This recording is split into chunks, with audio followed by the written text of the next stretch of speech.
Hello guys, நம்ம இப்போ நண்டு ரசம் எப்படி வைக்கணும்னு பார்ப்போம். இந்த சேனலில் ஃபேன்சி சேனலை சப்ஸ்கிரைப் பண்ணுங்கள், லைக் பண்ணுங்கள். நண்டு ரசத்துக்கு தேவையான பொருட்கள்: ஜீரகம், நல்ல மிளகு, 2 துண்டு இஞ்சி, கொஞ்சம் சின்ன உள்ளி, 1 கொத்து கறிவேப்பிலை, மிளகு, மல்லிக்கீரை, 2 தக்காளி, பூடு. அப்புறம் மெயின் ஐட்டம் வந்து நமக்கு நண்டு. நம்ம ஒரு சின்ன அம்மி குழவியில் முதல்ல நல்ல மிளகை போட்டு இடித்து எடுத்துடணும். நம்ம மிக்சியோட இந்த குழவியில் நம்ம இடித்து எடுத்தோம்னா நல்ல டேஸ்ட்டாக இருக்கும். அதனால தான் நான் இந்த குழவியை யூஸ் பண்ணேன். அதுக்கு பிறகு வெள்ளைக்கூடையும் ஒரு 10-15 பல் போல் எடுத்து அதையும் நம்ம அந்த நல்ல மிளகு கூட நல்லா மிக்ஸ் பண்ணிடணும். நல்லா இடிக்கணும். இடித்த சாறு வந்தோடனே 2 சின்ன துண்டு நான் இஞ்சி எடுத்திருக்கேன். அந்த இஞ்சியையும் போட்டு நல்லா அது கூட தள்ளி சதச்சது மாதிரி நம்ம தள்ளி எடுத்துடணும்.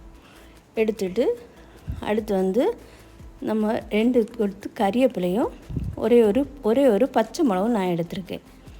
பச்சை மிளகு கொஞ்சம் டேஸ்ட்டை கொடுக்கும். அதனால் நான் பச்சை மிளகும் ஒன்று எடுத்து அதையும் போட்டு அது கூட சதைச்சிட்டு பவுலில் அதெல்லாம் நம்ம அள்ளி எடுத்து வச்சிடணும். எல்லாம் எடுத்து வச்ச பிறகு நான் வந்து இப்போ ஜீரகம் போட மறந்துட்டேன். அதனால் அந்த ஜீரகத்தையும் போட்டு ஒரு 2 தள்ளி அந்த பவுலில் எடுத்து மாற்றி வச்சிடணும். இந்த நண்டு தான் நமக்கு மெயின் ஐட்டம். நான் கொஞ்சம் சின்ன நண்டாக வாங்கி காலையும் வாங்கி வந்திருக்கேன் இந்த நண்டு ரசம் வைக்கிறதுக்கு. இந்த நண்டு ரசம் வைக்கிறதுல என்னெல்லாம் நன்மைன்னா, நல்ல இம்யூனிட்டி பவரை கொடுக்கும் நமக்கு. அதுக்கு பிறகு ஜலதோஷம், காய்ச்சல், உடம்பு வலி இது இருந்துன்னா இந்த நண்டு ஒரு ரசமே போதும், நமக்கு எல்லா நோயும் பறந்து ஓடிடும். ஆஸ்பத்திரிக்கு போகணுன்னுள்ள தேவையே நமக்கு இருக்காது. உங்கள் பிள்ளைகளுக்கு காய்ச்சலோ மண்டகனமோ வந்துன்னா இந்த ஒரு ரசமும் போதும்.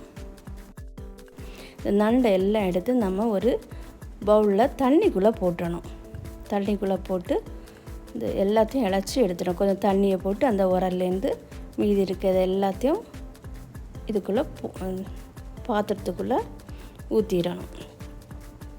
ஊற்றிட்டு நல்லா கலக்கி விட்டுறணும். நல்லா கலக்கிட்டு ஒரு அரிப்பு எடுத்து அதை அரைச்சிடணும். ஏன்னா அதில் நிறைய முள் மாதிரி இருக்கும். அதனால் அப்படியே நம்ம சீன் சட்டியில் போட முடியாது. அதனால் நல்லா அரைச்சி இந்த சதையெல்லாம் எடுத்துட்டு இந்த சத்தை எல்லாம் நம்ம எடுத்துட்டு நம்ம அதுக்கு ப்ராசஸை தொடங்க அவ்வளோதான். அதுக்கு பிறகு ஒரு சீன் சட்டியில் 2 ஸ்பூனு தேங்காய் எண்ணெயில் கொஞ்சம் கடுகு, சின்ன உள்ளி, கறிவேப்பிலை இவ்வளவும் போட்டுறணும். போட்டுட்டு தக்காளியை நான் 2 தக்காளி இதுக்கு எடுத்திருக்கேன். தக்காளியை போட்டுட்டு கொஞ்சம் உப்பையும் போட்டு வசக்கணும். உப்பு எதுக்கு போடனா, அது சீக்கிரத்தில் நமக்கு வெந்து கிடைக்கும்.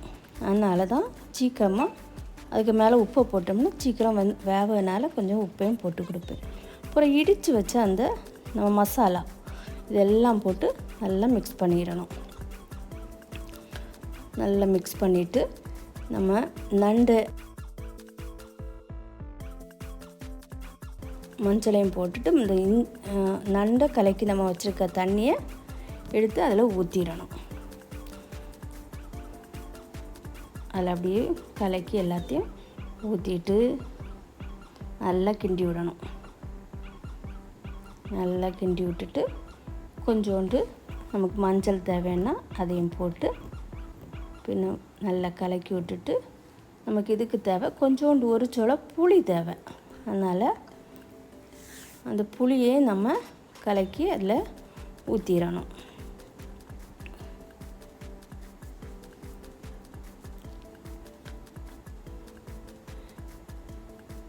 புளியை ஊற்றிட்டு நல்லா மிக்ஸ் பண்ணி விட்டு நல்லா கொதிக்க விடணும். ஏன்னா நம்ம சாதம் வந்து நண்டை வந்து இந்த ரசத்தை கொதிக்க விட மாட்டோம்.